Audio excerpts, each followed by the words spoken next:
Thank you very much for coming. I realise it's not an ideal day sitting in a pub, but it is quite cool in here.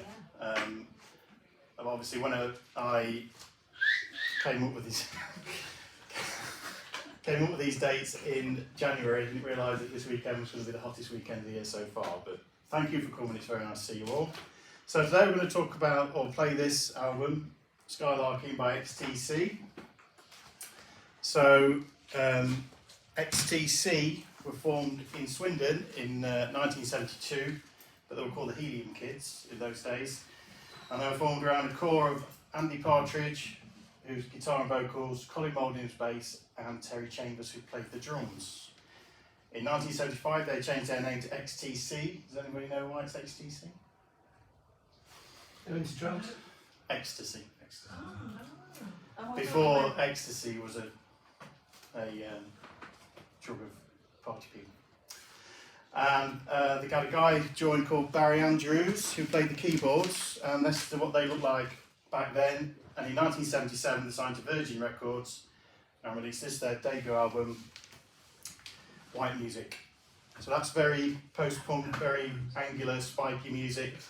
Most of the music written by Andy Partridge. And later on in 1978 they released their second album, Go To. Again with the same lineup, but not long after this was released, Barry Andrews, the keyboard player, left for all sorts of reasons, one of which that Andy Partridge thought he was trying to force him out, because Andy Partridge has mental health problems and he was quite paranoid about people trying to force him out, and he's himself declared to be a dictator. So Barry Andrews left and they got another, to replace a keyboard player, they brought in a guitarist called Dave Gregory, and they released this album, Drums and Wires, which included their first proper hit single, Making Plans for Nigel. And there's a theme here. Making Plans for Nigel was written by Colin Moulding, and Andy Partridge didn't particularly like that he'd had their first hit single, or with a song that wasn't one of his own. So that was produced by a guy called Steve Lillywhite, who later went on to produce albums for Peter Gabriel, Simple Minds, and U2, Big Country, a lot of big acts, and he also married Kirsty MacColl, that's Steve Lillywhite. So that was 1979, Drums and Wires. In 1980 they released this, The Black Sea, which yielded a couple more hit singles, Sergeant Rock and Generals and Majors. And I think that's their best album, in my opinion, but we're not playing that one today.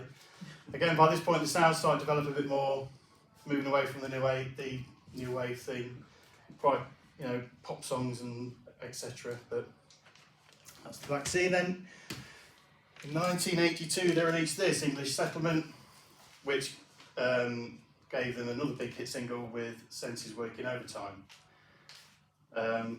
It's a double album, and they had a big world tour planned in to promote this, but right at the start of the world tour, Andy Partridge had a nervous breakdown, and a severe case of stage fright, and they never performed live again. So from that point on, whereas before they'd been doing hundreds of gigs a year, pretty much, they went down to nothing, which meant that they could develop their sound more, because they didn't need to recreate songs live that they'd recorded in the studio, so they could make things look a bit more intricate. But with that, not touring, Terry Chambers, the drummer, decided to leave. And then in 1984, and they never had a regular drummer after that. They either used session drummers or drum machines.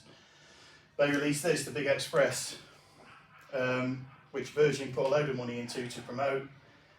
And there's a song here called All You Pretty Girls, which they spent £30,000 on making a video for, and both the album and the single pretty much tanked. Nobody bought it. And they couldn't go out and play live to try and promote it. So that kind of sank without trace. Virgin Records, who were still signed to at that point, weren't very happy.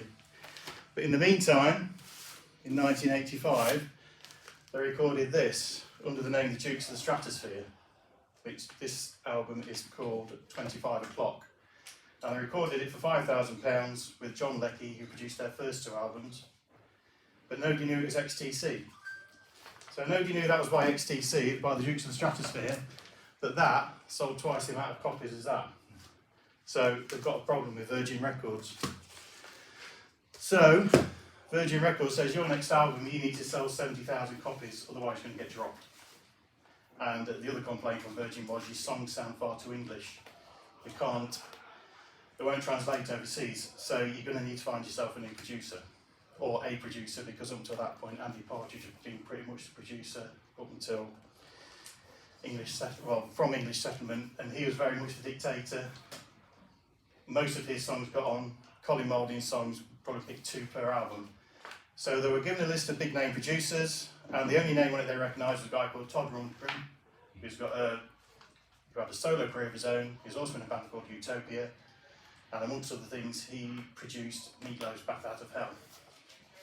So he said that he would record the album with studio fees, lodging, instrument hire, tape fees, and a production fee for $150,000, which they accepted.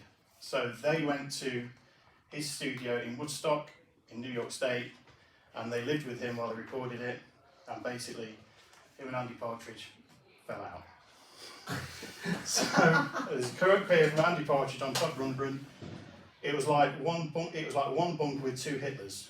We were like rams putting our heads together.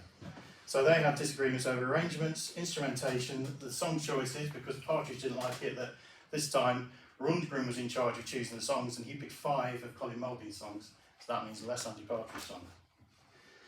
So any bit of an egotist like Andy Partridge, he feels that he knows being put out of joint a little bit. But Dave Gregory, the guitarist, and Colin Moulding, the bass guitarist, they both loved working with Rundgren because it meant they didn't have to deal so much with Andy Partridge. So, the drummer was a guy called Prairie Prince on Skylarking, who was a member of the Tubes, who Todd Rundgren, he produced a few albums for them. So yeah, that's the background of Skylarking. They needed it to be a success, otherwise they were going to get dropped. And when we start playing side 2, I will tell you about why eventually they didn't get dropped, because it did become a success, even though this album, Skylarking, it reached the dizzy heights on the UK album charts of number 90. But when we get to side 2, we'll talk about why it ended up eventually selling $250,000. So it's a bit of a loose concept album. Some people think it's an album like going through the seasons. The first 3 tracks I'd say definitely about summertime in the UK. It still is a very English album, I think. There's not much. The only song I can think of that isn't particularly, that's got a more of a jazz influence is on side 2, but you'll hear that when it comes on. Okay, so shall we play side 1? Yes? Yes.